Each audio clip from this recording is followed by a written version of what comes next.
প্রণয়ের সাত ফোড়ন পর্ব ২১।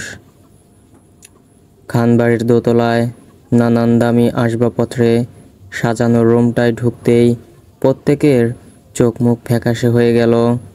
বিছানার একপাশে গুটিয়ে মাথা নিচু করে বসে রয়েছে সানায়া। বড় বড় চুলগুলো এলোমেলো, কান্নাকাটি করে চোখ মুখ ফুলিয়ে ফেলেছে। সাদাব বাদে বাকি চারজনেই সানায়ার রুমে এসেছে। রুমের এক কোনায় দাঁড়ানো সানায়ার মা। সানায়া মাথা উঁচু করে মায়াকে দেখতেই দৌড়ে গিয়ে মায়াকে জড়িয়ে ধরে ফুপাতে লাগলো, তবে কিছু বলল না। এর কারণ হয়তো সানায়ার মা নিজেই। মায়া সানায়াকে সোজা করে দাঁড় করাতেই লক্ষ্য করলো সানায়ার চোখ মুখে বিভিন্ন মারের দাগ গুলো লাল হয়ে ফুলে রয়েছে। হাত আর গলার দিকেও খেয়াল করলো মারের জন্য ফুলে ওঠা লাল লাল দাগের ছড়াছড়ি। হুট করে মায়ার চোখ মুখ কিছুটা শক্ত হয়ে গেল। মায়া সানায়াকে রেখে সানায়ার মায়ের দিকে এগিয়ে গেল। এদিকে হিমা গিয়ে সানায়াকে ধরে শব্দহীনভাবে কেঁদে ফেলল। মায়া সানায়ার মাকে গিয়ে জিজ্ঞেস করলো, কি খবর আন্টি, বহুদিন পর আপনার সাথে দেখা। সানায়ার মা পিয়ালি হেসে বলল, আরে মায়া না, সত্যিই অনেকগুলো বছর পর তোমার সাথে দেখা। তুমি ভালো আছো তো? মায়া একদম স্বাভাবিক, ঠোঁটের কোণায় মুচকি হাসি, তবে তার কথায় কিছুটা তাচ্ছিল্য আর গম্ভীরতা মিশ্রিত। এতক্ষণ তো ভালোই ছিলাম, কিন্তু এখন বান্ধবীর এই হাল দেখে তো আর ভালো থাকতে পারলাম না আন্টি। মেয়ের এমন অবস্থা করার পরও মুখে দিব্যি হাসি, যে হাসি মায়াসহ কারোরই পছন্দ হলো না। তিনি প্রফুল্ল মুখে হাসি নিয়ে বললেন, আমার মেয়েটা দেখেছ কেমন, নিজের ফ্রেন্ডরা এসেছে, কই নিজের বিয়েতে খুশিতে নাচানাচি করবে তা না, উল্টো কেঁদে কেঁদে চোখ মুখের 12টা বাজিয়ে ফেলেছে। জি আন্টি, নিজের ফ্রেন্ডদের এতটাই মিস করছে যে শুধু কান্নাকাটি করে চোখের নিচে কালো দাগই বসায়নি, বরং নিজের গালে চর বসিয়ে বসিয়ে লাল করে ফেলেছে। নিজেই নিজের হাতের সাথে জোড়াজোড়ি করে দাগ বসিয়েছে, আবার মনে হলো নিজের গলাও টিপেছে। মায়ার কথা শুনেই পিয়ালি হাসি মুখ চুপসে গেল। অন্যদিকে মায়ের কথার বর্ণনা শুনে হিমাসিক্ত আর শুভ্র সানায়ার দিকে লক্ষ্য করতেই দেখল মায়া কথাগুলো মিথ্যা বলেনি। নিজের মেয়ের ওপর এমন টর্চারের নমুনা দেখে প্রত্যেকেই হতবাক। মায়া চোখ মুখ শক্ত করে বলল, আন্টি, আপনি যদি এই মুহূর্তে আপনার মেয়েকে তাদের ফ্রেন্ডদের সাথে একটু একা থাকতে দেন তাহলে খুব খুশি হতাম। মায়ের কথা শুনেই পিয়ালিও নিজের কণ্ঠস্বর কঠিন করে বলল, এটা সম্ভব নয়, ওর বাবা ওকে একা ছাড়তে নিষেধ করেছে। তোমাদের যা বলার কিংবা করার তার সামনেই বলো। মায়া তাচ্ছিল্যের সুরে বলল, চিন্তা করবেন না আন্টি, আমরা আনায়ার শুভাকাঙ্ক্ষী, তার বাবা মায়ের মতো ওকে মারধর করতে যাব না। মায়ের কথা শুনে পিয়ালি ভারী কণ্ঠে বলল, কি বলতে চাচ্ছ তুমি? মায়া হেসে উত্তর দিল, আপনারা নিঃসন্দেহে অতি জ্ঞানীগুণী মানুষ, আমার কথাকে আলাদা করে এক্সপ্লেইন করার তো কিছু দেখছি না। আপনি চাইলে আমি বলতেই পারি, তবে মা হিসেবে নিজের নির্মমতার কথা শুনতে হয়তো আপনার ভালো লাগবে না। মায়ের কথা শুনে পিয়ালি আশ্চর্য, এই মেয়ে তো এমন ছিল না। এমন হেসে হেসে কথার তেজে ঝলসে দেওয়ার মতো মন্ত্র আয়ত্ত করে বলল। অন্যদিকে সিক্তও মনে মনে ভাবছে, দুদিনে মায়ের সাথে অনেক পরিবর্তন এসেছে। ওর কথাগুলো এখন আর শুধু স্বাভাবিক নয়, সাথে তাচ্ছিল্য, তেজ আর গম্ভীরতার মিশ্রণ রয়েছে। বিষয়টি সিক্তর কাছে ভালোই লাগলো। এদিকে মায়ের কথা শুনে পিয়ালি আর দাঁড়ালো না, রুম থেকে তাড়াতাড়ি বেরিয়ে গেল। তবে যাওয়ার আগে সানায়াকে চোখ দেখিয়ে ইশারায় হুমকি দিয়ে গেল, যা মোটামুটি কারো নজর থেকেই এড়িয়ে গেল না।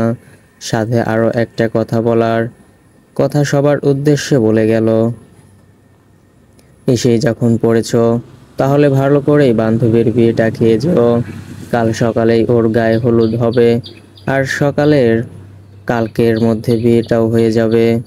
সানায়ার মা চলে যেতেই সানায়া শব্দ করে কাঁদতে লাগলো। মায়া গিয়ে সানায়াকে সান্ত্বনা দিতে দিতেই সানায়া বলল, মায়া, আমি এই বিয়ে করব না। দেখ আম্মু আমাকে কত মেরেছে। কাল রাতে তোকে ফোন করেছিলাম দেখে মা আমাকে আর ঋতুকে প্রচণ্ড মেরেছে। সাথে ঋতুকেও চাকরি থেকেও ছাড়া করেছে। সানায়ার কথা শুনে মায়া কিছু বলল না। হিমার চোখে জল টলমল করছে। শুভ্র আর সিক্তর চেহারা গম্ভীর। কিছুক্ষণ সময় নিয়ে মায়া বলল, কাঁদিস না, কেঁদে কোনো লাভ হবে না। সাদাব ভাই এসেছে, দেখা করবি। মায়া কথাগুলো হঠাৎ অনেক আস্তেই বলল। তবে হঠাৎ সাদাবের নাম শোনার পর সানায়া আর কিছুই বলল না। সে নিস্তব্ধ হয়ে গিয়েছে। এ কেমন পরিণতি হতে যাচ্ছে তাদের প্রণয়ের। কই, তারা তো ভুলেও ভাবেনি যে তাদের প্রণয়ের পরিমাণ বিচ্ছেদ হবে। সানায়া কিছু বলছে না দেখে মায়া জোরে জোরে বলতে লাগলো, দেখ সানায়া, বাবা মা যেটা চায় সেটা ভালোর জন্যই চায়। হয়তো এখন একটু মারধর করেছে, কিন্তু ভবিষ্যতে তোর জন্যই অবশ্যই ভালো কিছু হবে। বিয়েটা করে ফেল। আমি অনেক ভেবে দেখেছি, সাদাব ভাইয়ার সাথে তুই সুখী হতে পারবি না। সাদাব ভাইয়ের ফিনান্সিয়াল অবস্থা খুবই বাজে। এর ফলে তোকে ভবিষ্যতে খুব কষ্ট করতে হবে। তুই যদি তোর বাবা মায়ের পছন্দের ছেলেকে বিয়ে করিস তাহলে অবশ্যই একটা সাজানো গোছানো লাইফ পাবি, যেটা হয়তো সাদাব ভাইয়ার কাছে পাবি না। তাই আবারও বলছি, তুই বিয়েটা করে ফেল। হঠাৎ মায়ের কথার সুর এভাবে পাল্টে যাওয়ার কারণ সানায়া কিংবা হিমা কেউই বুঝে উঠতে পারল না। দুজনেই হতভম্ব। মায়া এসব বলছেটা কি? অন্যদিকে পেছনে দাঁড়িয়ে থাকা শুভ্র আর সিক্ত মায়ের এই বিষয়টি নিয়ে বাঁকা হাসলো। তারা খুব ভালো করেই বুঝে গিয়েছে মায়া কথাগুলো কোন উদ্দেশ্যে বলছে। কারণ হলো পিয়ালি খান, যে কিনা সেই কখন রুম থেকে বেরিয়ে গেলেও এখনও সানায়ার রুমের অপর পাশের দরজার পেছন থেকে কান পেতে কথা শুনছে। মায়াসহ শুভ্র আর সিক্ত তিনজনই বিষয়টি খেয়াল করছে। কিন্তু সানায়ার হিমার মাথার ওপর দিয়ে মায়ার বিষয়টি উড়ে গিয়েছে। সানায়া যেখানে স্তব্ধ হয়ে মায়ার দিকে তাকিয়ে, সেখানে হিমা মায়ার উদ্দেশ্যে কিছু বলবে তার আগেই মায়া হিমাকে চোখ দিয়ে দরজার দিকে ইশারা করে বলল, হিমা, যা তো, আন্টিকে গিয়ে বল সানায়ার জন্য যেন এই রুমে 1 প্লেট খাবার পাঠিয়ে দেয়। আন্টি তো বলল কালই নাকি মেয়েটার বিয়ে, অথচ আজ না খেয়ে চেহারার কি হালটাই না বানিয়ে ফেলেছে। হিমা মায়ের কথা ভ্রু কুঁচকে দরজার দিকে তাকালো। ভালোভাবে খেয়াল করতেই দেখলো দরজার ওপাশে হয়তো কেউ একজন ছিল, যে কিনা মায়ের কথা শেষ হওয়ার আগে অনেকটা দৌড়ে জায়গাটা ত্যাগ করলো। হিমা একবার মায়ের দিকে তো একবার দরজার দিকে তাকানোর পর সানায়ার জন্য খাবার আনতে রুম থেকে বের হতেই দেখলো সিঁড়ি দিয়ে তাড়াহুড়ো করে নিচে নামছে সানায়ার মা। বাকিটা যা বোঝার তা হিমা খুব ভালো করেই বুঝে গিয়েছে। অন্যদিকে সানায়াও বিষয়টি খেয়াল করায় তার মনেও সন্দেহ জাগলো যে দরজার পেছনে হয়তো তার মাই ছিল, সেই জন্য মায়া এসব বলছিল। এই জন্য সে আর মায়াকে আলাদা করে কিছু বলল না। দরজা বন্ধ করে রুমের ভেতর সানায়া, মায়া, সিক্ত আর শুভ্র চারজন বিছানায় বসে নিজেদের প্ল্যান সাজাচ্ছে। সাদাব থাকলে বিষয়টা ভালো হতো, কিন্তু ওকে এখানে নিয়ে আসতে গেলে পরিস্থিতিও খারাপ হয়ে যেত। এই মুহূর্তে সানায়ার কাছ থেকে এই বিষয়টি বিষয়ে মতামত নেওয়া খুবই জরুরি। মায়া সোজাসাপটাভাবে সানায়াকে জিজ্ঞেস করলো, সাদাব ভাইকে তো মন থেকে ভালোবাসিস? সানায়া শুধু মাথা নাড়িয়ে হ্যাঁ সম্মতি দিল, কিন্তু মায়া ভারিক্কি কণ্ঠে বলল, তোকে কথা বলতে বলেছি, মাথা নাচাতে নয়। মায়ার কথা শুনে সানায়া নিজু মাথাটা উঁচু করে মায়ার দিকে তাকালো, সাথে আর চোখে সিক্ত আর শুভ্রকে খেয়াল করতেই দেখলো তারাও মায়ার মতো নির্বিকারভাবে তার দিকে তাকিয়ে রয়েছে। সানায়ার কাছে মায়ার এই বিষয়টি মোটেও হজম হলো না। এই মেয়ের মাঝে যে এতদিন পর এক রাগের অনুভূতি অনুভব করতে পারলো, কিন্তু মায়ার এত সোজা সাপটা কথা তাকে অস্থির করে তুলছে। যতই হোক এখানে তার বড় ভাই সমতুল্য দুজন লোক বসে আছে। মায়া এসব কথাবার্তা নির্বিকারভাবে বলতে পারলেও সানায়া তো আর বলতে পারছে না। যদিও সানায়া এখন মায়াকে অনুভূতিশূন্য মানুষ ভাবে, তবুও নিজের বান্ধবীর এমন বেপরোয়া কথাবার্তায় সে বরাবরই উপস্থিত হয়ে পড়েছে। সানায়া আর দেরি করলো না, তাই সরাসরি বলে ফেলল, তাহলে সাদাব ভাইকে পালিয়ে বিয়ে করবি? মায়ের কথায় সানায়া কিছুটা বিস্মিত হলো। সে কিভাবে বাবা মায়ের অমতে গিয়ে সাদাবকে বিয়ে করবে? অন্যদিকে শুভ্র বিষয়টি পছন্দ হলো না, তাই শুভ্র মায়ের উদ্দেশ্যে বলল, মায়া এটা কি বলছিস? সোজা পালিয়ে গিয়ে বিয়ে করার প্ল্যান করে বসে আছিস? আঙ্কেল আন্টিকে বুঝিয়ে। শুভ্রর কথা শেষ হওয়ার আগেই মায়া বিছানার এক পাশে বসা থেকে দাঁড়িয়ে হাঁটতে হাঁটতে শুভ্রকে বলল, এছাড়া আর উপায় নেই ভাইয়া। আঙ্কেল আন্টিকে যা বোঝার তা আমি বুঝে গিয়েছি। তারা যেটা ভেবেছে সেটাই করার সিদ্ধান্ত করে রেখেছে। সানায়া আমাদের ফোনে বিষয়টি জানিয়েছে দেখে তারা কয়েকদিন পর ঠিক করা বিয়েটা এখন কালকের মধ্যেই শেষ করতে চাচ্ছে। সম্পূর্ণ তাড়াহুড়ো করে আগামীকাল সানায়ার গায়ে হলুদ, তারপর বিয়ে। আমাদের হাতে আজকের রাতটাই সময় আছে। আঙ্কেল আন্টিকে বুঝিয়ে কোনো লাভ হবে না, কারণ তাদের কথাবার্তার ধরন আমার কোনোটাই ঠিক মনে হচ্ছে না। এখন সানায়া রাজি থাকলে আমরা নেক্সট প্ল্যানের দিকে এগোতে পারবো। কথাটুকু মায়া শেষ করে সানায়ার দিকে তাকালে সে আবারও হতবাক। সে কি বলবে কিছু বুঝে উঠতে পারছে না। মায়া আবারও বলতে লাগলো, এসব বিষয়ে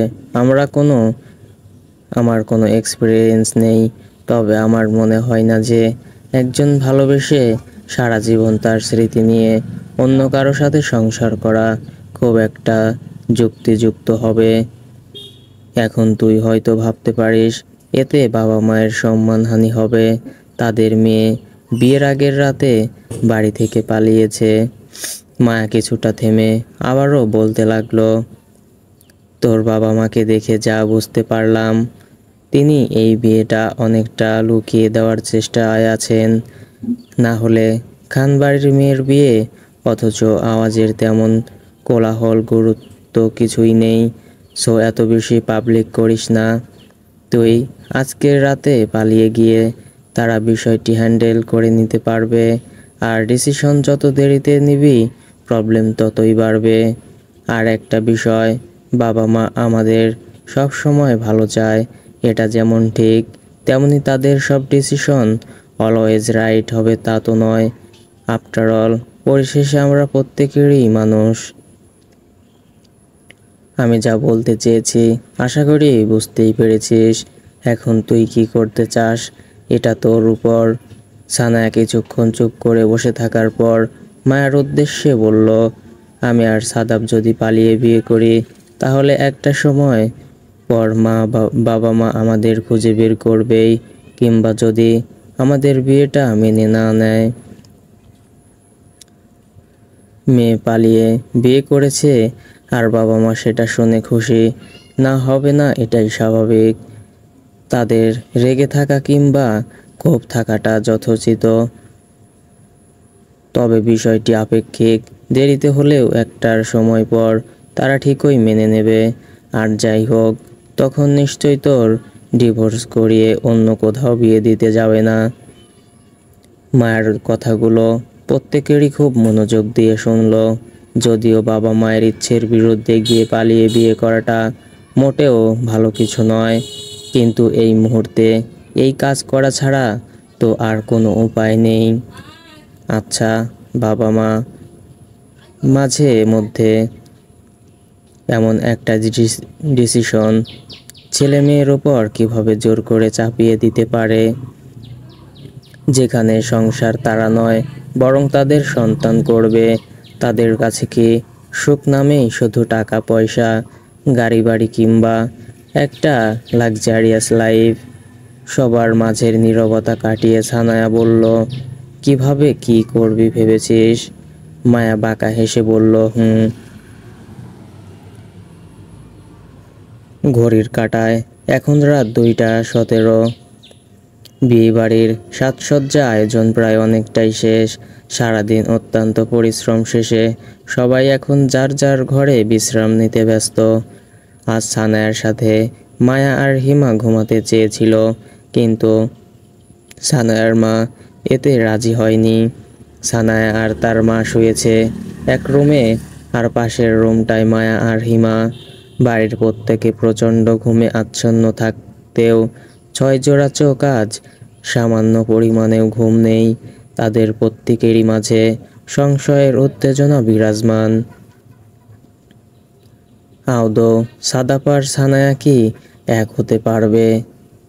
ঘড়িতে সময় দেখে ঠিক 2:25 মায়া তার রুম থেকে বেরিয়ে গেল। হিমা যেতে চাইলে তাকে মায়া রুমেই থাকতে বলল। এতজন গিয়ে কোনো কাজ হবে না। হিমাও চুপটি করে রুমে বসে রইল। মায়া ধীরে ধীরে সানায়ার রুমের সামনে গিয়ে খুব সামান্য আওয়াজে দরজায় টোকা দিল। কিছুক্ষণের মাঝেই দরজা খুলে সানায়া বেরিয়ে এলো।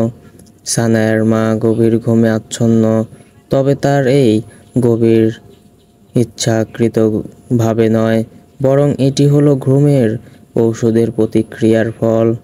সানায়ার সাদাপের এখন পর্যন্ত দেখা হয়নি, সাথে ফোনে কথা বলারও সুযোগ হয়নি। মায়াকে দেখে সানায়া আর দেরি করল না। পরনে তার সাধারণ কালো রঙের কুর্তি, সাথে চুলগুলো খোপা করে ওড়না দিয়ে মাথায় ঘোমটা দেওয়া। সানায়া তাড়াতাড়ি করে মায়ের সাথে ওর রুমে চলে গেল। এরপর মায়ের রুমের বারান্দা থেকে শক্ত দড়ির সাহায্যে নিয়ে ধীরে ধীরে দোতলা থেকে নিচে নেমে পড়ল। মায়া আর নিচে নামল না।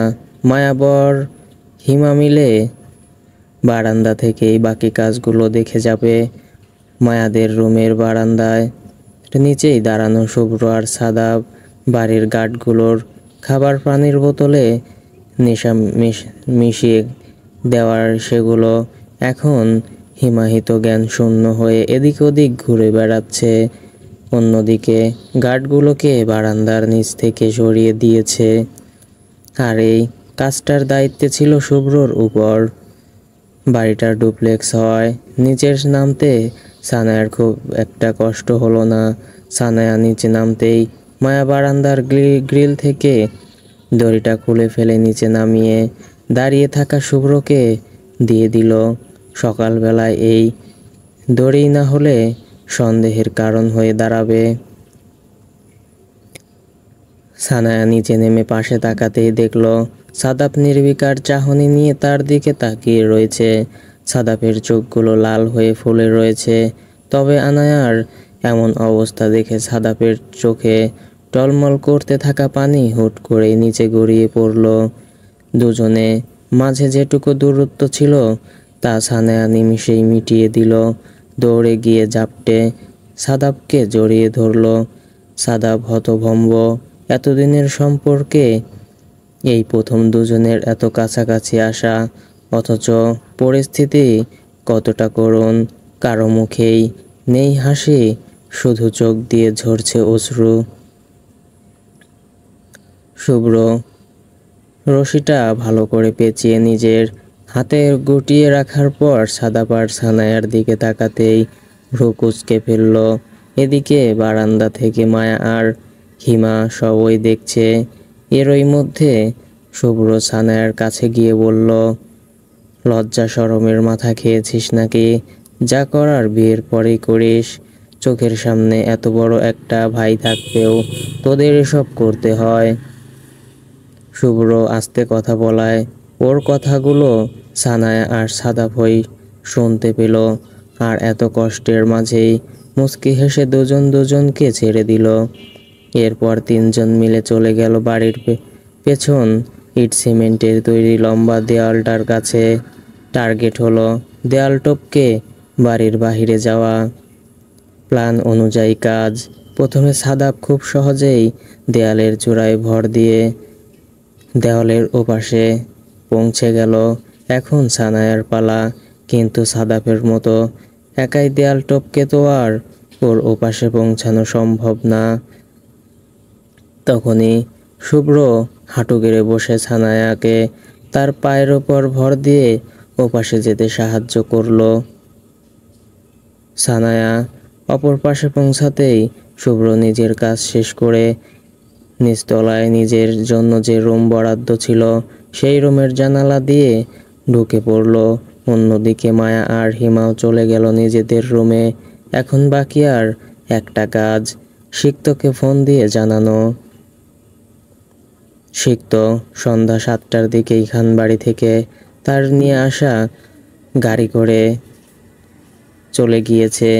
অজুহাত হিসেবে সানায়ার বাবা মাকে শুনিয়ে গিয়েছে যে ঢাকায় তার খুব আর্জেন্ট কাজ আছে, না গেলে বিশাল প্রবলেম হয়ে যাবে।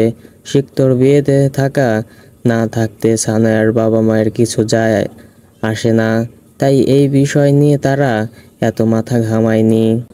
কিন্তু প্রকৃতপক্ষে সিক্ত চন্দ্রপুরেই থেকে গিয়েছে, কারণ আজকের এই প্ল্যানে সিক্তর কাজ হলো সাদাপার সানায়াকে নিয়ে ময়মনসিংহ পৌঁছানো।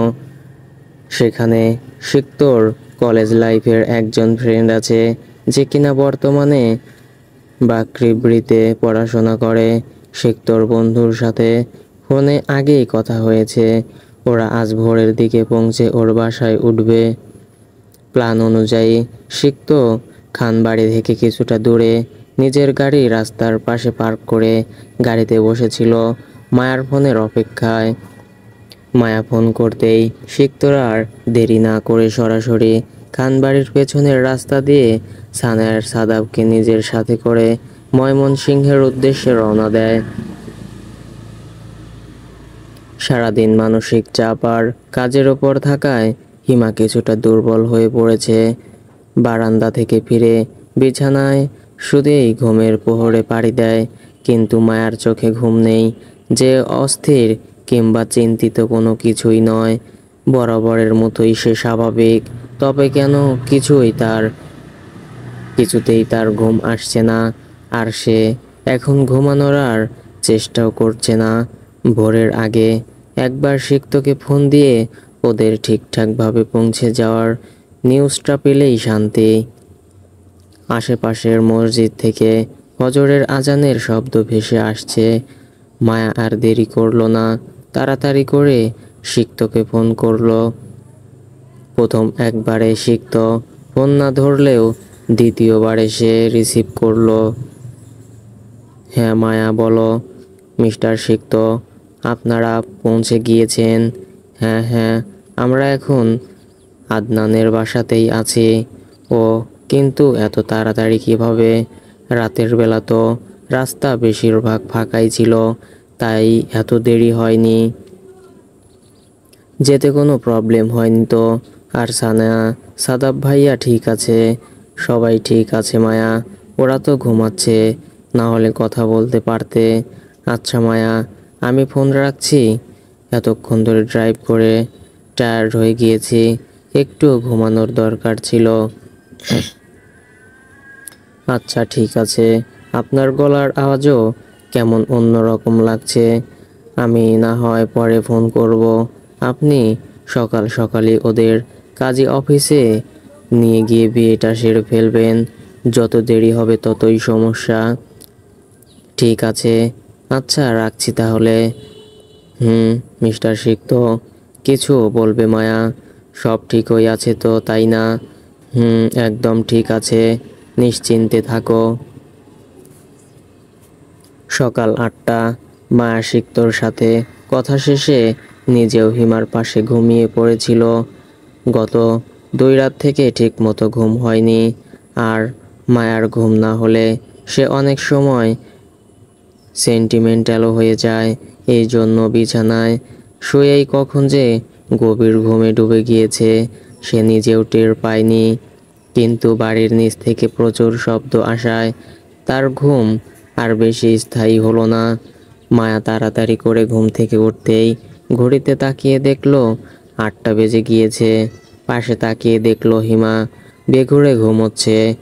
মায়ার হিমাকে দেখে খারাপই লাগছে। মেয়েটা কিছুদিন ধরে অসুস্থ, আর এর মাঝে বিশ্রাম না নেওয়ায় দুর্বল হয়ে পড়েছে। তবুও মায়া হিমাকে ডেকে তুলল। এরপর দুজনে ফ্রেশ হয়ে নিচে নামলো। মায়া আর হিমা দুজনেই ভেবেছিল বিয়েটা হয়তো আর হচ্ছে না, আর সানায়াকে পাওয়া যাচ্ছে না দেখেই হয়তো নিচে চেঁচামেচি হচ্ছিল। কিন্তু নিচে নামার আশেপাশের পরিস্থিতি দেখে দুজনেই হতবিম্বল। এসব কি বাড়ির কেউ কি এখনো জানে না যে সানায়া বাড়ি থেকে পালিয়েছে? এটা তো জানার কথা। আর কেউ না হোক সানায়ার মা তো সানায়ার সাথে রাতে ঘুমিয়েছিল। তাহলে মেয়েকে এখন না পেয়েও এভাবে হাসি মুখে কিভাবে বিয়ের আয়োজন করছে? মায়ার ভ্রু কুচকে হয়েছে। মায়া একটু আশেপাশে তাকিয়ে দেখল শুভ্র হলুদের রঙের পাঞ্জাবি আর সাদা পায়জামা পরে বুকে হাত গুজে কপালে ভাঁজ ফেলে এক জায়গায় দাঁড়িয়ে রয়েছে। মায়ার হিমা শুভ্রর কাছে যেতেই শুভ্র বলল, কাহিনী কি রে মায়া? এরা সবাই মেয়ে পালানোর শোকে কান্নাকাটি না করে এমন বিয়ের আয়োজন কেন করছে? আঙ্কেল আন্টির মুখে দিব্যি হাসি ফুটছে। একটু আগে আমাকে বলে গেল 8:30টার মধ্যে নাকি গায়ে হলুদ হবে। আবার আমার রুমে গিয়ে এই সব জামা কাপড় দিয়ে এসেছে। শুভ্রর কথা শুনে মায়া বলল, আমিও কিছু বুঝতে পারছি না। এদের তো এতক্ষণে জানার কথা সানায়া বাড়িতে নেই। তাহলে এসব আয়োজন কিসের? আর গায়ে হলুদই বা কার করবে? এবার শুভ্র মায়ার দিকে ভ্রু কুঁচকে জিজ্ঞেস করলো, তুই সানায়াদের খবর নিয়েছিলি? ওরা ঠিক মতো পৌঁছে গিয়েছে তো? ভোরেই মিস্টার সিক্তর সাথে কথা হয়েছে। ওরা সবাই মিস্টার সিক্তর ফ্রেন্ডের বাসায়।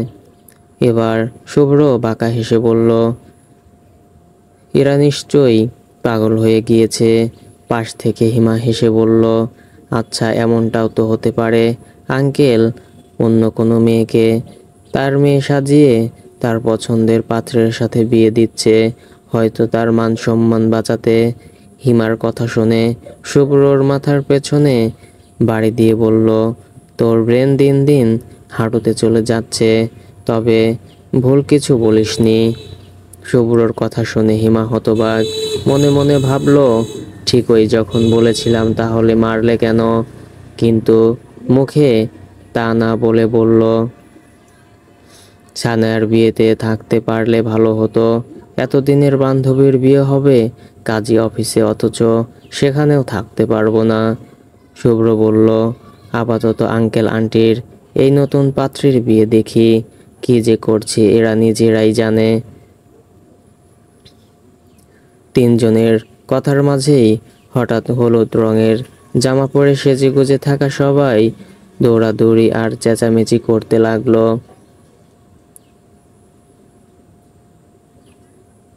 সবার মুখে এক কথা, এখন বউকে হলুদ পরানো হবে।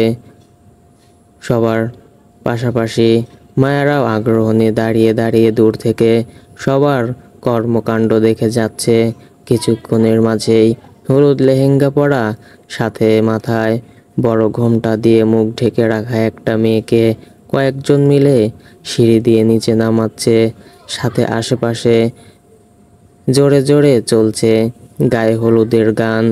ঘোমটা পরা মেয়েটাকে নিচে নামানোর পর সবাই মিলে তাকে হলুদ ফুল দিয়ে সাজানো বাড়ির মাঝে তৈরি করা একটা ছোট স্টেজের ডিভানে গিয়ে বসিয়ে দিল।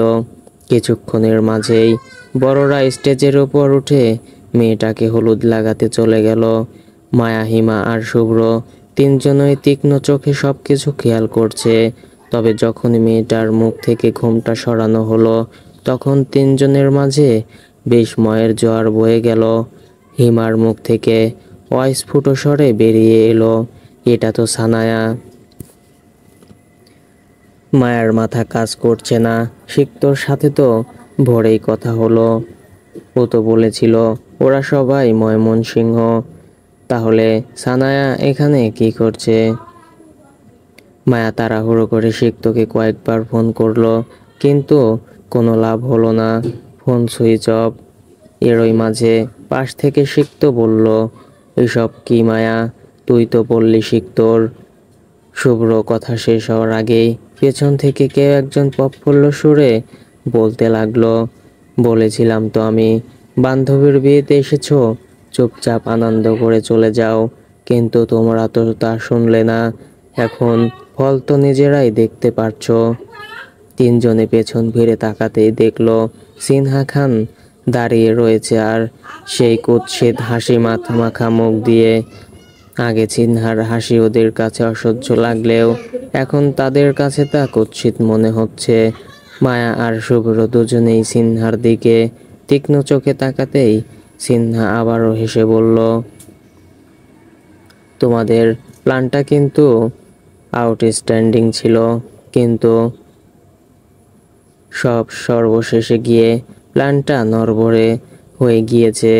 না না, এতে তোমাদের কোনো দোষ নেই। রাতে আমারই ঘুম আসছিল না দেখে বারান্দায় গিয়েছিলাম, তখনই তোমাদের অসাধারণ কলা কৌশল দেখতে পেলাম। তোমরা কিন্তু সত্যিই অসাধারণ, সাথে আমার মেয়েটাকেও বানিয়ে ফেলেছো। মায়া সিনহার সব কথাই মনোযোগ দিয়ে শুনল, তবে হুট করেই অজানা সংশয় কাজ করতেই কড়া কণ্ঠে বলল, সাদাব ভাইয়া আর মিস্টার সিক্ত কোথায়? সিনহা হাসতে হাসতে বলল, নিজেদের কর্মফল ভোগ করছে। মায়া কিছুক্ষণ চুপ থেকে আবারও বলল, একটা কথা পরিষ্কার করে বলে দিচ্ছি, ওনাদের যদি কিছু হয় তাহলে কিন্তু আমি আপনাকে ভুলেও ছাড় দেব না।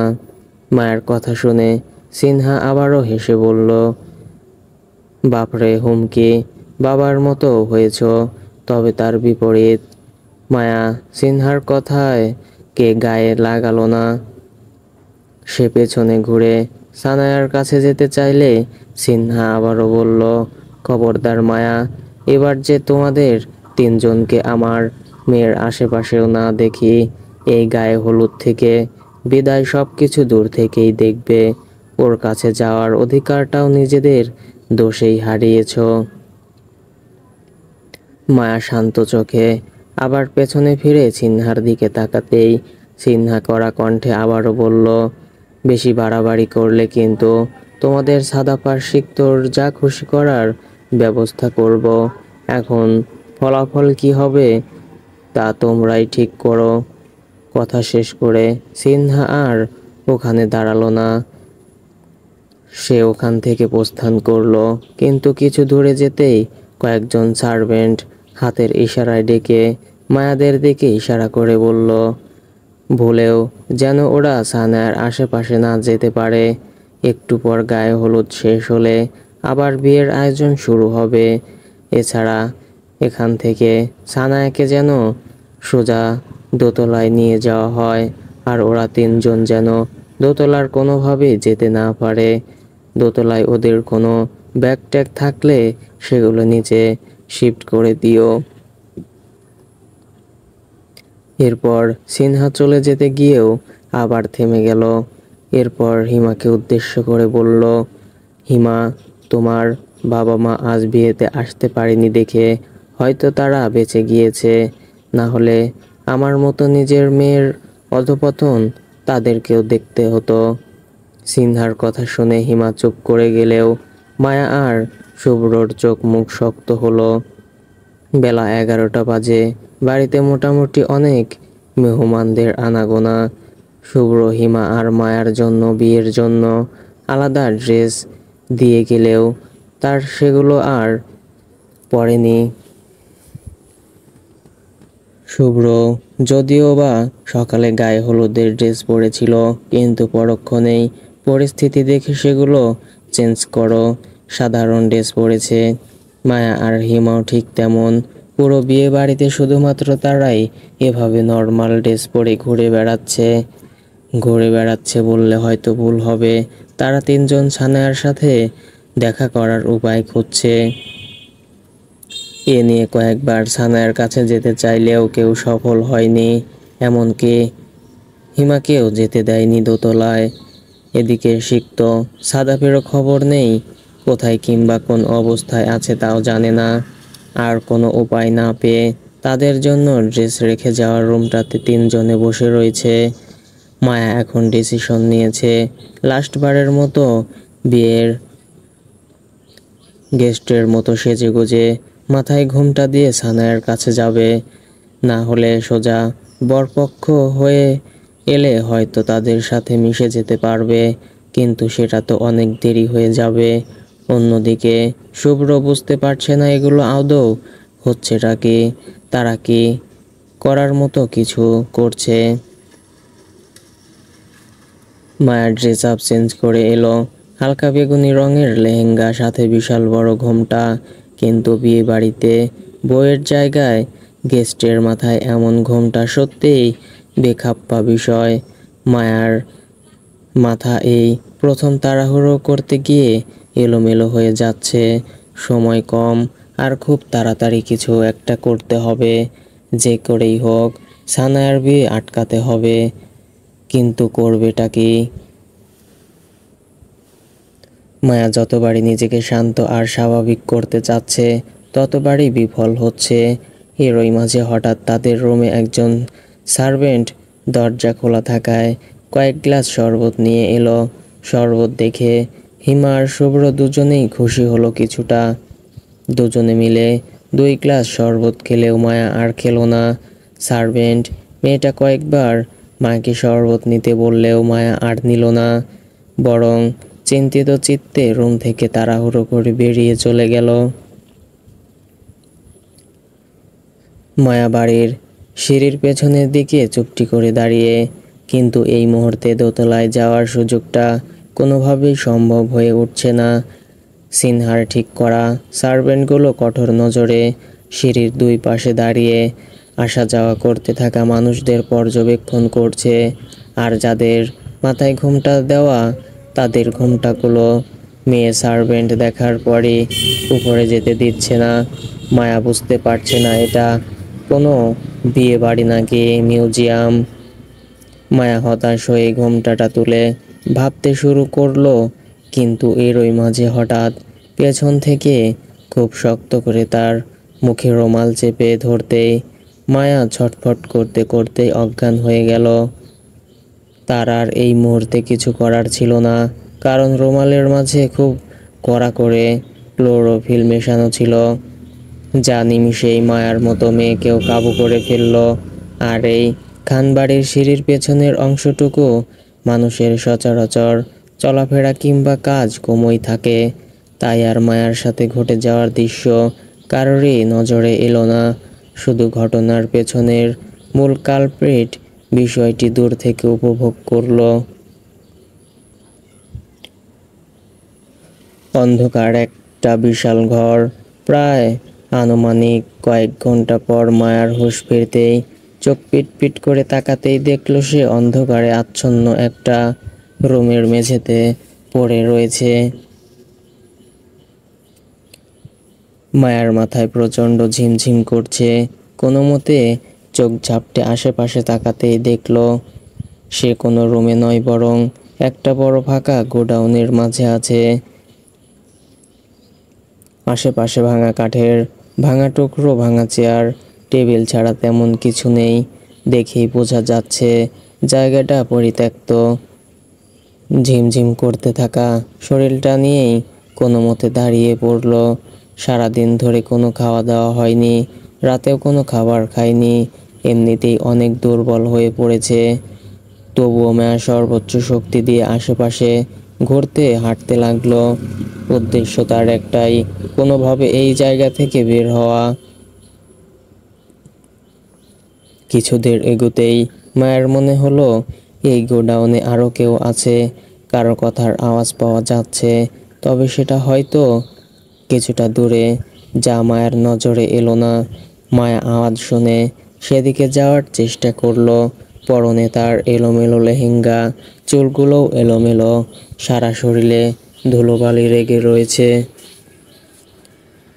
এমন অবস্থা দূর থেকে আসা আওয়াজের উদ্দেশ্য করে সামনে এগোতেই হঠাৎ কিছুর সাথে পায়ে ধাক্কা খেয়ে অনেকটা হুমড়ি খেয়ে পড়ল মায়া।